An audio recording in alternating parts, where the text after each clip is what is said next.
Bonjour à tous et à toutes, ici Kurano et bienvenue dans cette nouvelle vidéo dans laquelle je vais faire un tutoriel sur comment accéder à un ordinateur sous Windows sans avoir un seul mot de passe. Alors petit disclaimer avant de commencer, vu que c'est quelque chose qui concerne la sécurité de Windows et qu'on pourrait considérer ça comme un hack, j'aimerais faire mention du fait que je fais cette vidéo à des fins éducatives ou dans un besoin éventuellement de renforcer la sécurité de votre système, ou encore si jamais par exemple vous vous retrouvez dans une situation où un membre, quelqu'un de vos connaissances, se retrouve dans une situation où il ne sait plus son mot de passe et qu'il n'arrive plus à accéder à sa session. Pourquoi pas parce que techniquement ce que je fais, si c'est utilisé à des fins par exemple pour accéder à la session de quelqu'un qu'on connaît pas et qui n'a pas donné son accord, c'est illégal tout simplement. C'est une invasion de la vie privée, ça peut être du vol de données, ça peut être voilà, c'est littéralement comme ce qu'on fait de l'idée de l'idée du hacking en général. Donc avant de faire exactement ce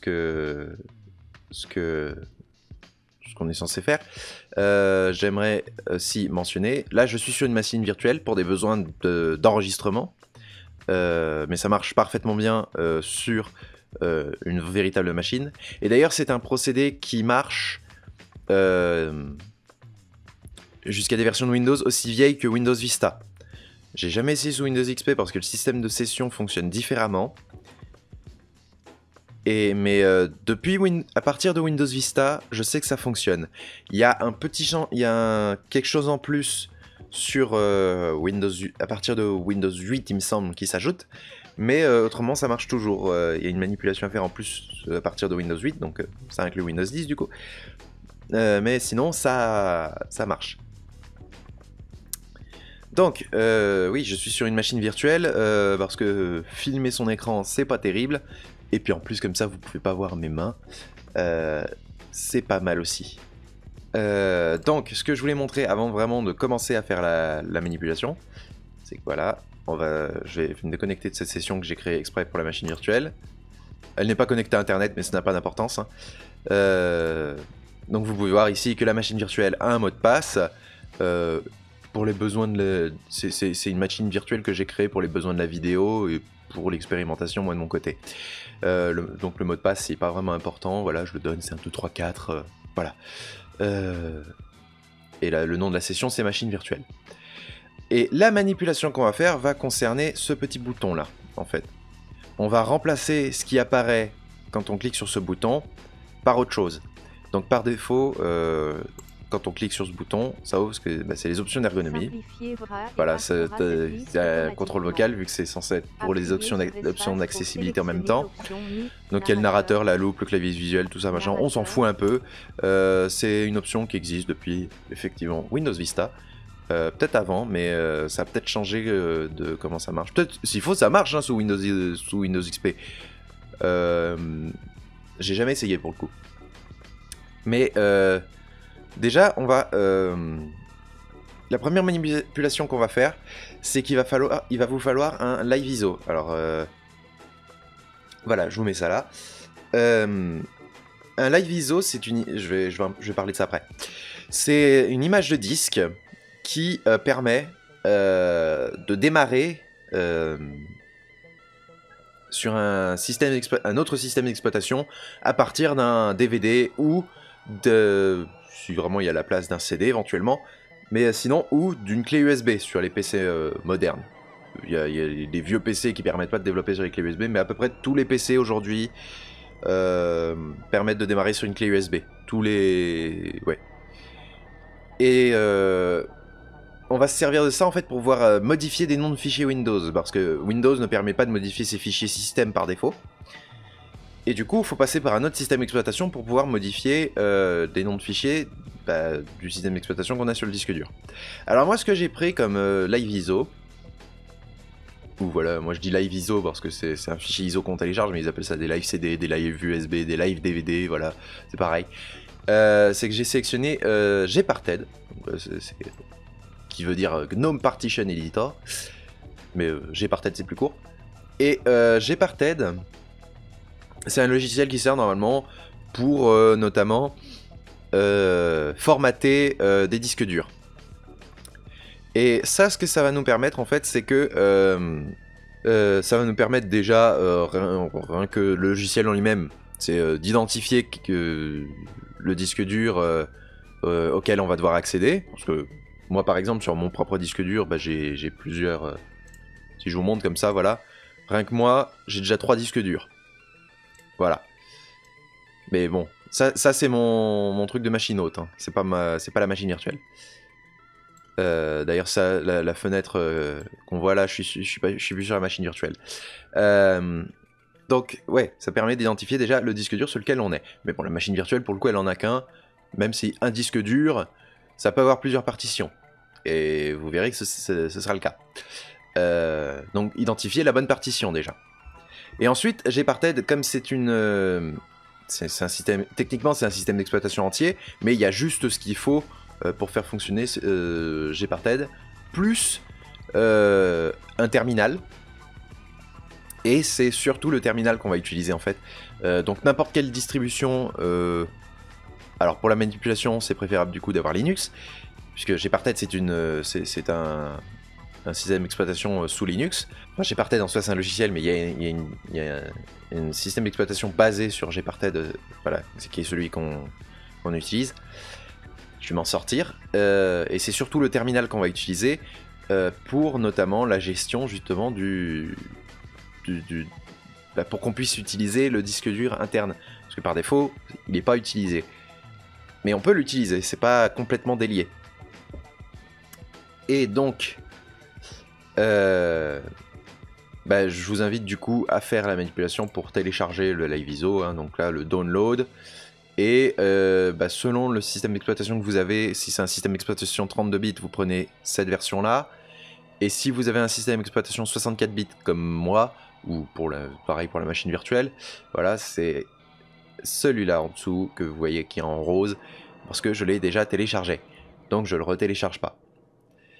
Après ça, il vous faudra utiliser un logiciel qui permette de soit graver cet ISO sur un DVD, pour les plus vieux jeux, ou pour les moins vieux jeux. Pour le coup, vu la taille de l'ISO, ça rentre sur un CD aussi, hein, pas forcément un DVD. Ce qui fait que 350 mégas, donc ça va, il y a de quoi faire. Ou comme moi j'ai fait, c'est-à-dire alors je l'ai fait sur une clé USB parce que j'ai fait les manipulations en réel aussi, mais sur la machine virtuelle, pour le coup, c'est considéré comme un DVD. Voilà, mais ça revient au même. Hein. Mais ouais, sur un... Alors n'importe quel... je crois même que le graveur Windows par défaut, il permet de le faire pour les DVD ou les CD. Mais pour une clé USB, vous aurez sans doute besoin d'un logiciel comme celui-là. Et j'ai perdu l'image, tiens. D'un logiciel comme celui-là qui s'appelle... alors moi, j'utilise celui-là parce que il est très compatible avec ce que je lui donne. Et il fait du bon boulot. C'est un logiciel qui s'appelle Rufus. Alors pour le coup, c'est pas une version qui est à jour, mais ça marche toujours. C'est Rufus, donc on sélectionne le périphérique sur lequel on met, une clé USB en général, l'image ISO qu'on met. Des fois, selon les images ISO, selon les images qu'on télécharge, c'est ça va être ce qu'on va appeler des images hybrides, et du coup, des fois, ça marchera pas si on le grave en pur ISO, parce que ça va vous demander si vous voulez le graver en image disque ou en image vraiment ISO. Alors l'image ISO, ça peut marcher, mais si ça marche pas, faut le graver en image disque. Et l'image disque, le défaut c'est que votre clé devra être formatée, mais pas seulement juste en ouvrant l'explorateur Windows et en faisant formater. Il faudra passer par le gestionnaire des partitions externe, quoi. Bref, maintenant que ça c'est fait, je peux fermer ça.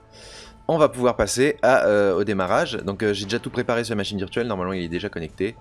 Et donc si je fais ici, dans Power, si je fais Restart Guest, voilà, j'essaie de la redémarrer proprement. Alors même une machine virtuelle, c'est un écran de boot digne de ce nom, vous voyez, hop. Donc là, si je veux démarrer sur un DVD, ça va être ça. Alors c'est en tout petit, je suis désolé. Voilà. Et je vais pas réussir à avoir l'écran en grand là. Si vous le faites sur un vrai PC, ça sera en grand. Mais là, vu que c'est la machine virtuelle, il faut des outils en plus en fait pour que le logiciel qui gère les machines virtuelles puisse agrandir et rétrécir la fenêtre juste en agrandissant et rétrécissant la fenêtre. Et là, je vais pas pouvoir le faire. Donc, on va le laisser démarrer. Je vais peut-être faire une coupure. Voilà. Donc là, quand vous arrivez à ça, vous en foutez un peu. Vous pouvez faire juste entrer partout, voilà. Ça permet de régler des trucs de région, des trucs comme ça, mais c'est pas bien important pour ce qu'on a besoin. La seule chose à noter, c'est que le clavier sera en QWERTY, du coup. Alors, ici, la machine virtuelle a démarré sur l'ISO, et ça nous a ouvert automatiquement le logiciel Gparted, ce que j'ai parlé, hein. Et donc on voit toutes les partitions qui sont... Alors ça note pas la partition de ce sur quoi on a démarré. C'est logique puisqu'on tourne dessus, donc il faudrait pas y toucher. Mais ça nous donne ici... Alors il n'y a qu'un disque dur sur la machine virtuelle, donc c'est... Voilà. Et ça nous donne donc la partition sur laquelle se trouve Windows. Vous pouvez voir ici Microsoft, partition réservée Microsoft. Alors ça c'est la... Faut surtout pas la supprimer. De toute façon, de manière générale, il faut rien supprimer ici. Parce qu'on peut supprimer les partitions, mais vous allez perdre votre système là. Ce qu'il faut noter en général, c'est pour une partie, pour l'endroit où est installé Windows, en général, ce sera une partition. Ce sera là, faut chercher la plus grande partition que vous avez ici. Hein. De toute façon, c'est listé par type de disque dur. Donc vous voyez ici /dev/sda. Vu qu'il n'y a qu'un disque dur, il n'y a que celui-là, mais s'il y en aurait d'autres, il y aurait genre... genre SDB, SDC, des trucs comme ça. Et donc là, il faut prendre... Il va nous faire... Ce qui va nous être utile ici, ça va être le nom de la partition qui nous concerne. Alors, il faut déjà que ce soit un système de fichiers NTFS. Donc là, on a SDA1 et SDA4. Ici, SDA1, c'est clairement écrit, avec le label ici, que c'est une partition de récupération. Donc c'est pas celle-là qui nous concerne. Mais la deuxième partition en NTFS, c'est une partition basique, voilà, qui n'a pas de label. Mais elle fait... alors celle-là, elle fait 60 Go. La vôtre, elle fera sans doute une autre taille. Hein. Mais ma machine virtuelle, je l'ai définie pour qu'elle ait 60 Go. Donc ici, ça a 60 Go. Et donc son nom, c'est /dev SDA4. Et ce nom-là, donc, il va falloir s'en souvenir. Ou le noter, si vous n'avez pas de tête. Et donc, une fois qu'on a identifié ça, on peut fermer ça, on n'en a plus besoin. Et on va ouvrir un terminal. D'ailleurs, tiens, Screen Resolution, là, tiens. On va voir si je peux agrandir un peu la fenêtre. Ah, bah parfait. On va faire comme ça. Il y a même de quoi agrandir la fenêtre. Ça, j'avais pas fait gaffe. Et pour le coup, pour une machine virtuelle, c'est pas mal. Je vais juste agrandir un peu la police. Comme ça, même un Miro pourra voir. Et donc, à partir de là, il va falloir rentrer des commandes. Donc, la première commande qu'on va rentrer, ça va être sudo mount... Oh, j'avais oublié que c'était en QWERTY. -t... -t, QWERTY, ntfs 3g-o, remove iberfile. Et là, il va falloir mettre la partition qui nous concerne et l'endroit où on veut où on veut accéder au disque dur de Windows. Voilà, donc la partition Windows, c'est celle-là, c'est /dev/sda4, ou ce sera peut-être autre chose, j'en sais rien. Ce sera sans doute SDA, mais peut-être pas 4, peut-être que ce sera 5, peut-être, j'en sais rien. Et donc l'endroit où on veut le monter, pour ici, alors en soi ça pourrait être un peu n'importe où, mais moi je vais mettre /mnt. Il y a un dossier sur Linux qui s'appelle /mnt qui est fait pour monter C'est ce qu'on appelle monter un volume. C'est ce qui se passe en fait sur Windows aussi. C'est ce qui se passe par exemple quand vous branchez une clé USB. Pour pouvoir accéder à la clé USB, Windows fait ce qui s'appelle monter un volume. Bah, là c'est pareil, sauf que il n'y a pas ce qu'il faut pour le monter automatiquement et il faut le faire manuellement. Et là il est content.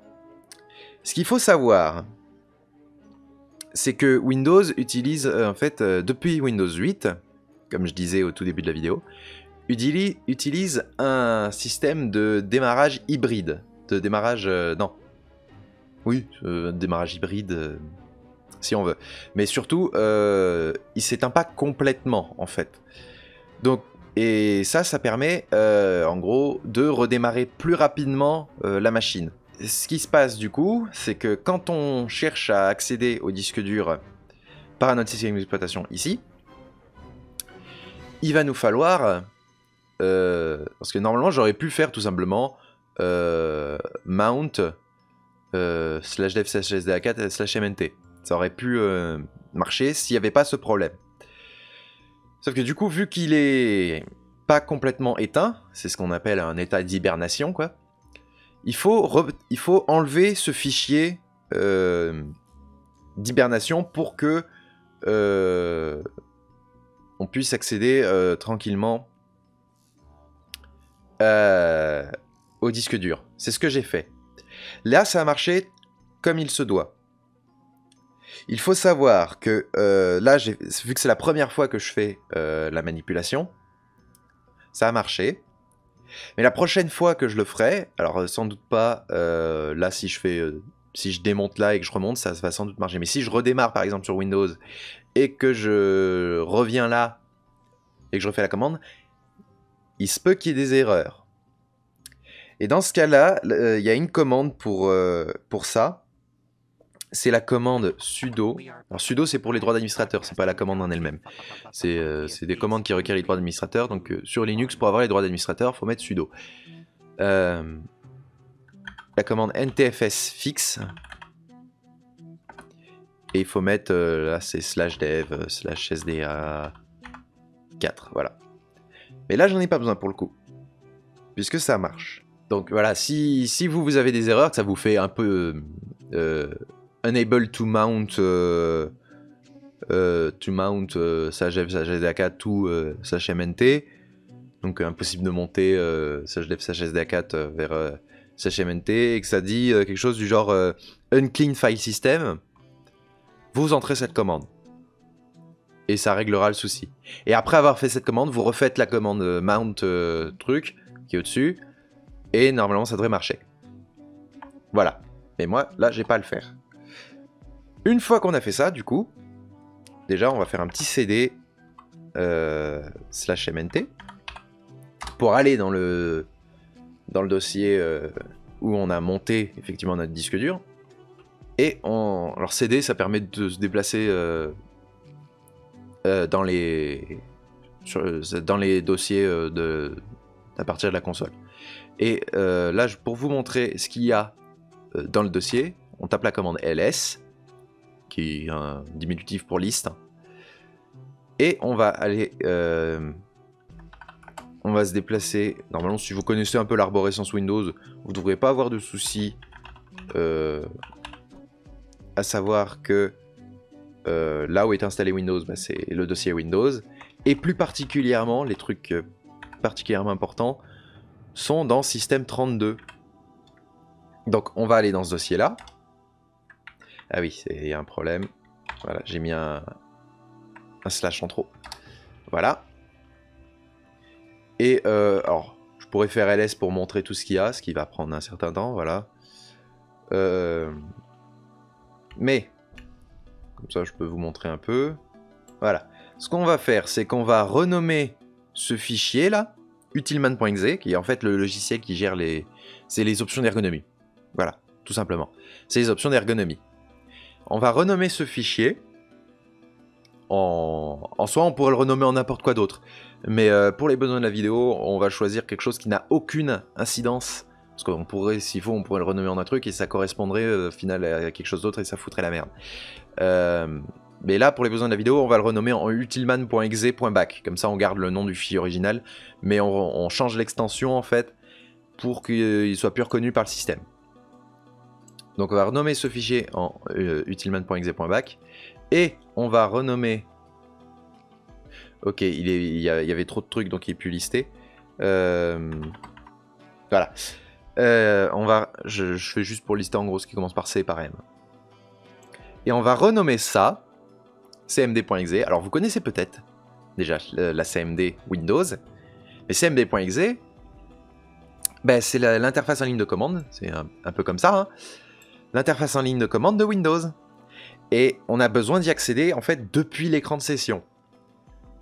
Et comme on a un bouton d'option d'ergonomie à l'écran de session, si on renomme cmd.exe en utilman.exe, en cliquant sur le bouton qui correspond normalement aux options d'ergonomie, eh bien ça va nous lancer la CMD à la place.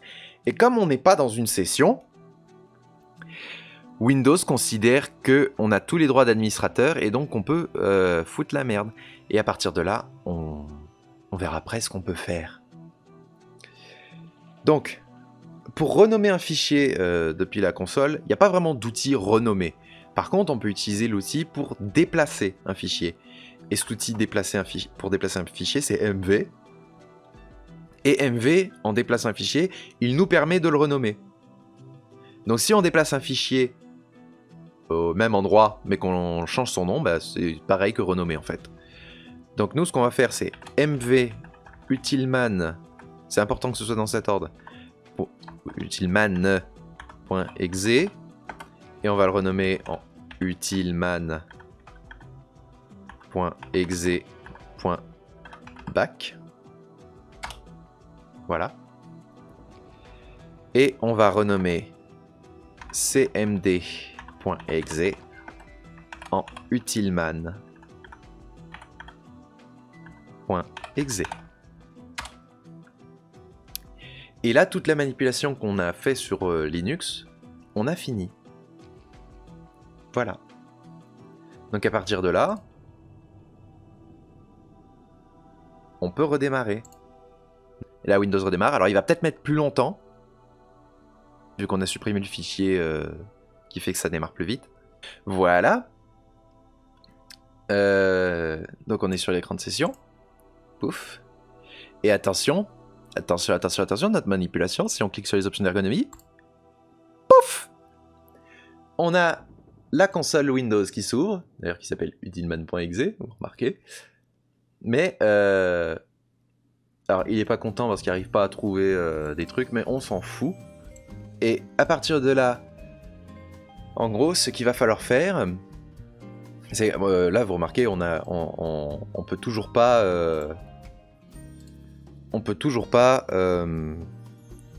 accéder à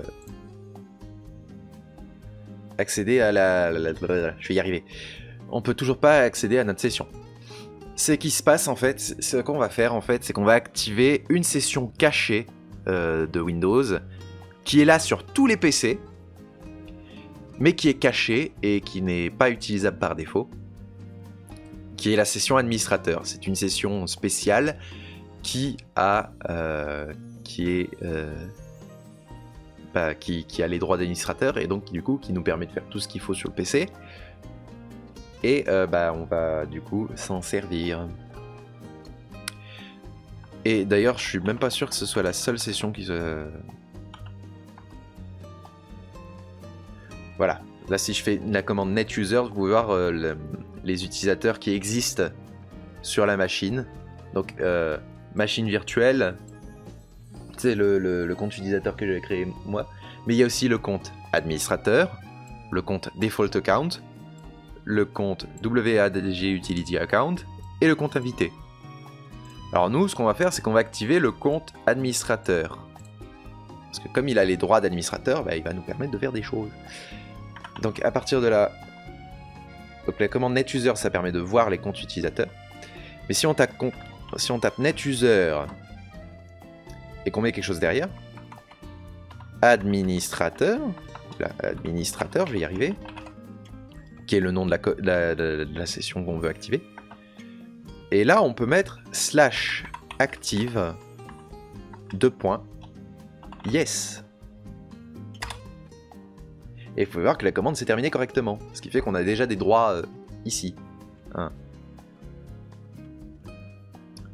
Et donc, voilà, on a fait la manipulation pour accéder, mais bah, toujours pas de session. Alors, ce qu'il faudrait faire, là, si vous n'aviez pas accès à la session, c'est que vous pourriez redémarrer la machine, et puis la session apparaîtrait. Là, pour le coup, ça ira un petit peu plus vite. Ouh, toujours le numlock qui veut pas. Ça ira un peu plus vite, il faut juste actualiser l'écran de session. Donc je vais me connecter à la session là, ça ira sans doute un peu plus vite. Voilà. Et si je vais me déconnecter. Et là, on a notre session administrateur. Et si on clique dessus,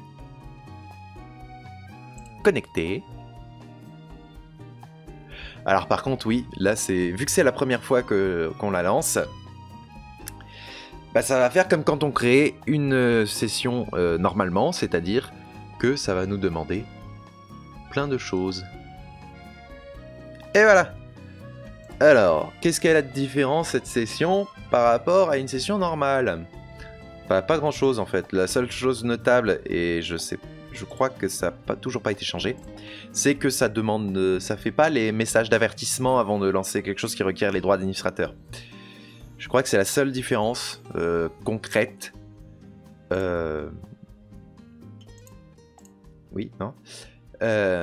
Mais par contre, vu qu'on a un compte administrateur sous la main, ben on peut très bien... alors, c'est pour partir par exemple sur le coup du... par exemple, dans notre cas que je disais qu'on a un membre de notre famille qui a oublié son mot de passe de session. Eh bien, on peut très bien ouvrir l'explorateur de fichiers, le panneau de configuration, le gestionnaire des comptes utilisateurs. Et ici, donc, c'est pas notre compte administrateur qu'on va gérer, mais un autre compte. Ici, par exemple, le compte machine virtuelle. Et on peut modifier le mot de passe.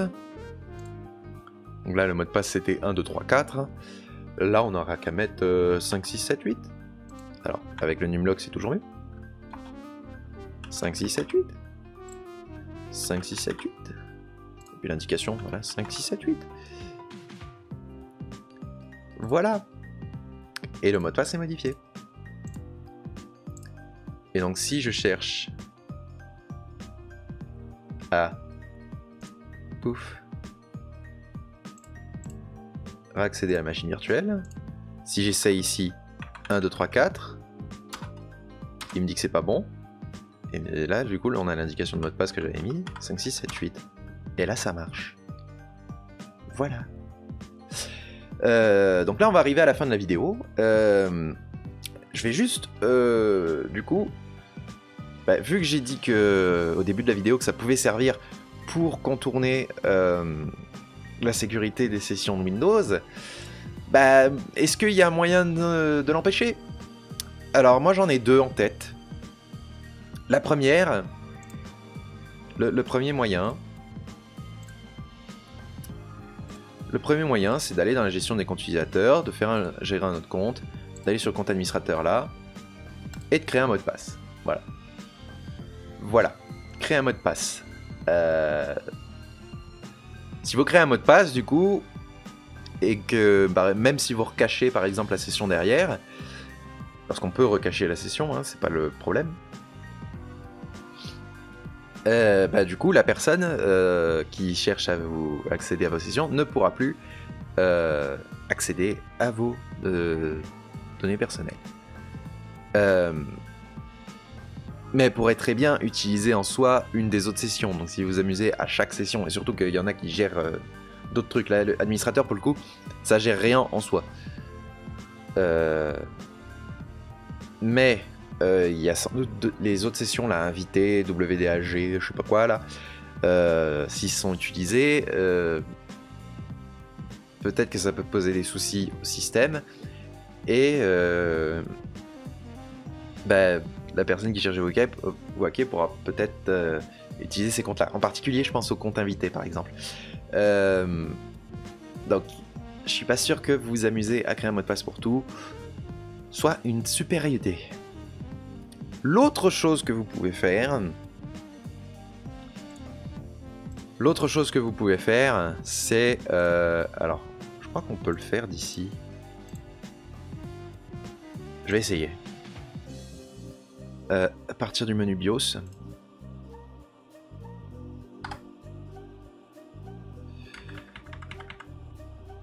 Voilà, c'est à partir du BIOS. Je sais pas si on peut le faire. Non, on va pas pouvoir le faire sur la machine virtuelle parce que c'est une machine virtuelle. Voilà.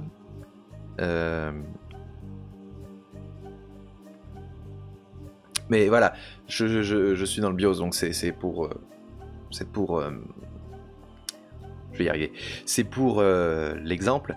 Vous allez dans votre BIOS et sur l'intégralité des BIOS des ordinateurs, vous pouvez définir un mot de passe pour accéder à ce BIOS. Et donc comme il faut passer par le BIOS pour démarrer sur autre chose que Windows, et donc pouvoir faire après la manipulation, ça permettra de sécuriser votre machine. Et ça même permettra d'éviter de passer... d'utiliser un autre moyen. Par exemple, je sais qu'il existe une clé USB qui hack directement la session sans passer par... Excusez-moi. La manip que j'ai fait. Ce qui est bien avec la manip que j'ai fait, c'est qu'elle ne nécessite pas de matériel particulier, de matériel spécifique. Un DVD, une clé USB, voilà, c'est... Tout le monde en a. Et si on n'en a pas, ça coûte 5 €. Voilà. Oui, voilà. De mettre un mot de passe sur votre BIOS, ça permettra en même temps de fixer contre d'autres appareils, par exemple, qui hackent directement sans passer par la manipulation que j'ai fait, puisqu'il ne pourra pas démarrer sur la clé. Faudra vérifier aussi du coup que votre PC ne démarre pas directement sur la clé sans même passer par le BIOS, ce qui se règle aussi. Donc ça se règle, le démarrage automatique, s'il détecte une clé, il démarre dessus. Donc vous pouvez le changer, ça aussi, et donc mettre un mot de passe sur le BIOS. Dernière chose, évidemment, cette action est réversible. Donc là, j'ai fait la manipulation pour activer tout le truc. Mais pour désactiver la session administrateur, il suffit de rouvrir la CMD, retaper la commande netuser, administrateur, je vais y arriver, administrateur, voilà, slash active, ça change pas, slash active, ça change pas, mais à la place de yes, vous mettez no, voilà, ici, et donc si vous redémarrez